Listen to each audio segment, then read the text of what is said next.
اس لیے کہ اللہ نے قرآن میں فرمایا فَأَيْنَمَا تَوَلَّوْا فَثَمَّ وَجْهُ اللَّهِ، اللہ نے فرمایا کہ تم جس جانب رخ کر کے نماز پڑھو گے تم اللہ کو پاؤ گے۔ لہٰذا یہ 5 قبلے اللہ نے اپنی مخلوقات کو عطا فرمائے ہیں۔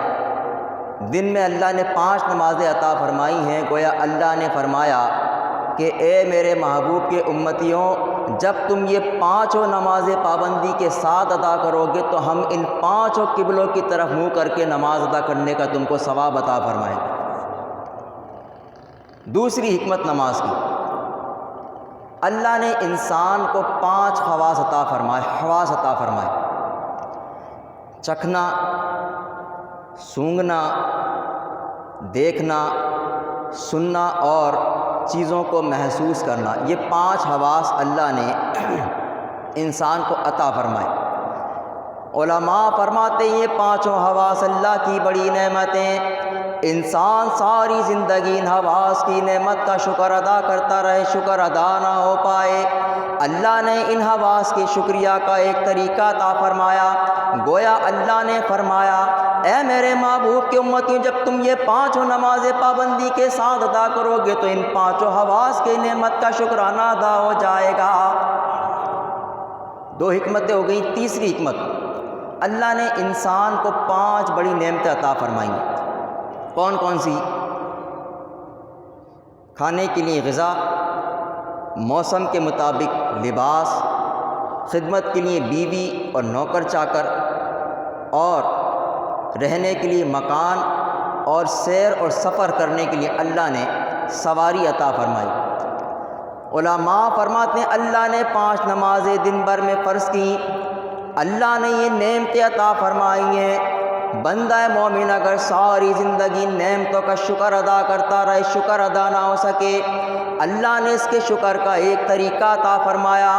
گویا اللہ نے فرمایا اے میرے محبوب کے امتی، جب تم یہ 5 نمازیں پابندی کے ساتھ ادا کرو گے تو ہم ان نعمتوں کا شکر خود بخود ادا ہو جائے گا۔ ہم تمہاری بارگاہ سے، تمہاری جانب سے اس نماز کو بطور ان نعمت کے شکرانے کے قبول کر لیں۔ 3 حکمتیں ہو گئیں۔ چوتھی حکمت نماز کی، اللہ نے انسان کو 5 حالتیں عطا فرمائیں۔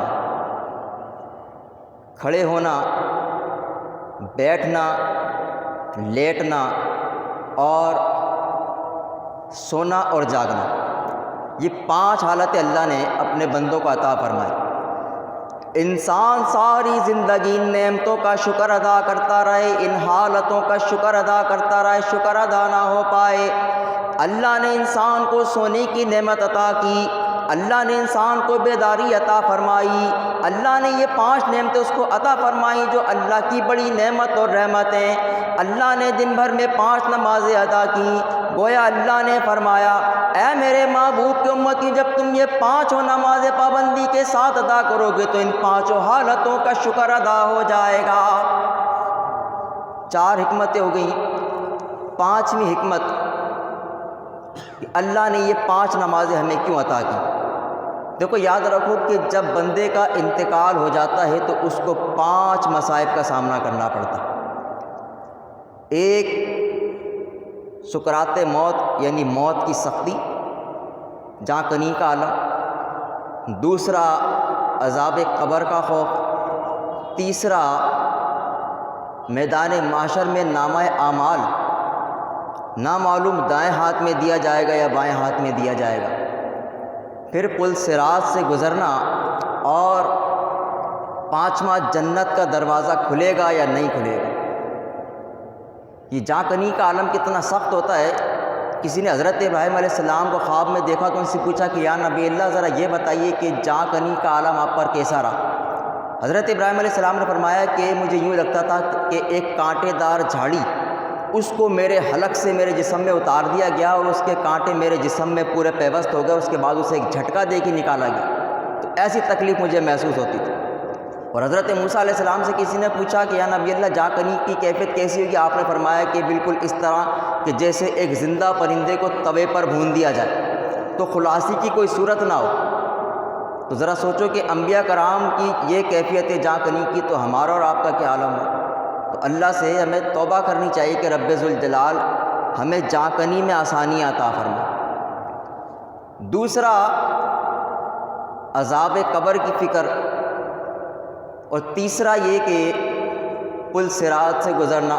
نامہ اعمال کی فکر کہ نامہ اعمال دائیں ہاتھ میں دیا جائے گا یا بائیں ہاتھ میں۔ جس کو دائیں ہاتھ میں نامہ اعمال دیا جائے گا تو اس کے لیے تو خوشخبری ہے، بشارت ہے، اور جس کو بائیں ہاتھ میں نامہ اعمال دیا گیا تو اس کے لیے افسوس ہی افسوس۔ اور پھر اس کے بعد پل صراط سے گزرنا پڑے گا۔ حضور علیہ الصلوۃ والسلام نے فرمایا کہ یہ بال سے زیادہ باریک اور تلوار کی دھار سے زیادہ تیز ہے اور 1000 سال کی مسافت ہے۔ جب یہ آیت نازل ہوئی وَإِن مِّنكُمْ إِلَّا وَارِدُهَا کہ ہر ایک کو پل صراط سے گزرنا ہے، تو حضور علیہ الصلوۃ والسلام زار و قطار رونے لگے۔ صحابہ کرام کا مجمع جمع ہو گیا۔ صحابہ کرام پریشان ہیں کہ نبی پاک علیہ السلام کو کس طرح خاموش کرایا جائے، آپ کی گریہ کو کس طرح روکا جائے۔ کسی نے کہا کہ یوں کرو کہ حضرت فاطمہ کو بلاؤ، وہ نبی پاک علیہ الصلوۃ والسلام کو چپ کرا سکتی۔ حضرت فاطمہ الزہرا رضی اللہ تعالیٰ عنہ تشریف لائیں۔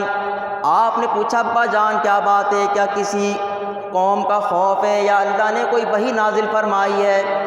حضور علیہ الصلوۃ والسلام نے فرمایا اے فاطمہ، اللہ نے یہ آیت نازل فرمائی ہے کہ ہر ایک کو پل صراط پر سے گزرنا ہے، اور میں اپنی امت کے لیے بڑا پریشان ہوں۔ حضرت فاطمہ الزہرا رضی اللہ تعالیٰ عنہ کھڑی ہوئیں۔ آپ نے مجمع کی طرف دیکھ کے پکارا، آپ نے پکارا یا ابا بکر، کیا آپ میرے ابا جان کی امت کے جوانوں پر اپنے آپ کو قربان کرتے ہیں؟ حضرت ابو بکر صدیق رضی اللہ تعالیٰ عنہ نے فرمایا کہ ہاں میں نے خود کو قربان کیا۔ آپ نے پکارا اے علی، کیا آپ نبی پاک علیہ السلام کی امت کے لوگوں پر اپنے آپ کو قربان کرتے ہیں؟ حضرت علی نے کہا ہاں میں نے خود کو قربان کیا۔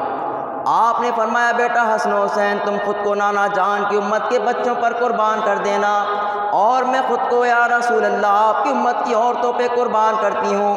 ابھی آپ نے اتنا کہا، آسمان سے جبریل امین آئے، آ کے نبی پاک علیہ السلام کو سلام پیش کیا اور فرمایا یا رسول اللہ آپ اپنی امت کے لیے پریشان نہ ہو، اللہ فرماتا ہے کہ اب آپ کی امت کے ساتھ ہم وہی معاملہ فرمائیں گے جس طرح فاطمہ نے کہہ دیا ہے۔